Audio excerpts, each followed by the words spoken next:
Umuryango w'ubumwe bw'ibihugu by'Uburayi kuri uyu wa mbere watangaje ko wafatiye ibihano abantu bagera ku 9 barimo n'Abanyarwanda ubashinja kugira uruhare mu makimbirane yo mu burasirazuba bwa Repubulika Iharanira Demokarasi ya Kongo.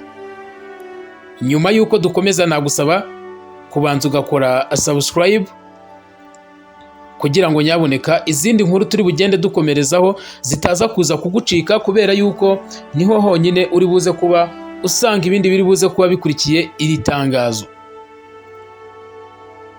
Abo umuryango w'ibihugu by'ubumwe bw'Uburayi watangaje ko wafatiye ibihano barimo abasirikari 3 bo mu ngabo z'u Rwanda bo ku rwego rw'abajenerali. Nyuma yo gufatira ibihano General James Kabarebe, bongeyeho n'abandi 3 ngo ntibanyuzwe. Aba barimo Major General Karusisi Luki wahoze ari umuyobozi w'ingabo zo mu mutwe udasanzwe. Hakaba kandi hari Major General Eugene Nkubito usanzwe ari umuyobozi wa division ya 3 y'ingabo z'u Rwanda, na Brigadier General Umuhizi Pascal uyobora division ya 2. Aba basirikari barashinjwa kuba ingabo bahoze bayobora cyangwa bayobora zaroherejwe kurwana mu burasirazuba bwa Repubulika Iharanira Demokarasi ya Kongo.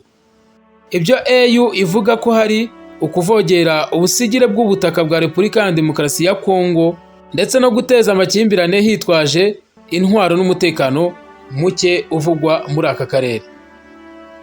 Uyu muryango kandi ubashinja gukorera muri Repubulika Iharanira Demokarasi ya Kongo ibyaha bigize guhonyora uburenganzira bw'ikiremwa muntu, birimo ibihano rusange bikomeye ngo byatanzwe na M23.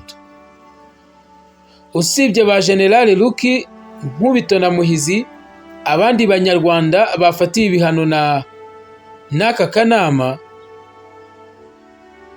barimo uwitwa Desire Rukomera ushinjwa kuba akurikiye Rokritoma cyangwa se ashinjwa kuba ari we winjiza ingabo z'abasirikari binjira muri M23 bagatozwa ibya gisirikari, bityo bakongera imbaraga n'amaboko muri M23. Francis Kamanzi ukurikiye ikigo cy'igihugu gishinzwe za mine, peteroli na gaz ndetse na sosiyete ya Gasabo Gold Refinery. EU kandi yafatiye ibihano abanyekongo basanzwe ari abayobozi muri M23 barimo Bertrand Bisimwa usanzwe ari perezida w'umutwe wa M23, Colonel John Imani Nzenze ukurikiye ubutasi muri uyu mutwe.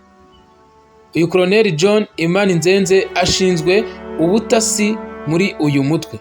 Siwe wenyine kuko na Jean Bosco Nzabonima Mupenzi ushinzwe imari n'umusaruro, ndetse na Colonel Bahati Elasto usanzwe ari guverineri wa Kivu y'Amajyaruguru. Aba nabo bari kuri liste yabo aka kanama k'ibihugu by'ubumwe bw'Uburayi bafatiye ibihano.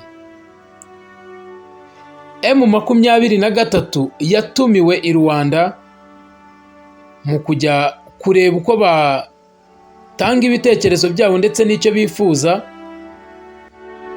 kugira ngo leta ya Repubulika Iharanira Demokarasi ya Kongo nayo yumve ibyo ari byo, kugira ngo umutekano muke uri muri Repubulika Iharanira Demokarasi ya Kongo ugabanuke, bityo babane mu mahoro. Ariko ibihugu by'Uburayi byo birasa naho bigamije guca intege cyangwa se no kudaha agaciro ibiba byafashwe muri Afurika cyangwa se n'umuhuza washyizweho kugira ngo abashe guhuza izi mpande zombi.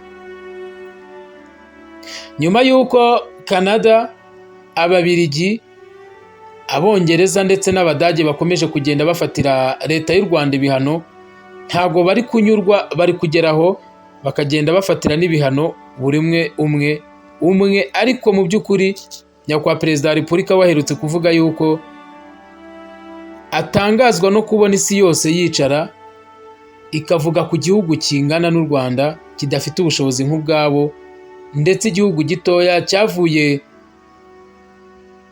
mu majya mu makuba akomeye nka jenoside yakorewe abatutsi umwaka w'1994 kikongera kikiyubaka, ariko magingo aya ngaya bakaba bari mu bafatira ibihano ndetse no gushaka gusubiza inyuma abanyarwanda. Ati rero ntabwo ibyo tuzabyemera. Niba ugeze aha nakubwira ngo kora subscribe kugira ngo utaza kuza gucikwa n'ibihano. Ese ni bwoko ki ibihano byafatiwe abagabo? Ni bwoko ki? Biraza kuba abiza nyuma. Ni ikiganiro ndi buze gukora gikurikira iki ngiki, aho turi buze kuba tuva imuzingo ibihano byose byafatiwe aba bagabo, yaba abajenerali b'u Rwanda ndetse na Bisimwa uyoboye M23. Kora subscribe niba ugeze aho utari wayikora kugira ngo utaza kuza kuba ucikwa n'ibindi biganiro.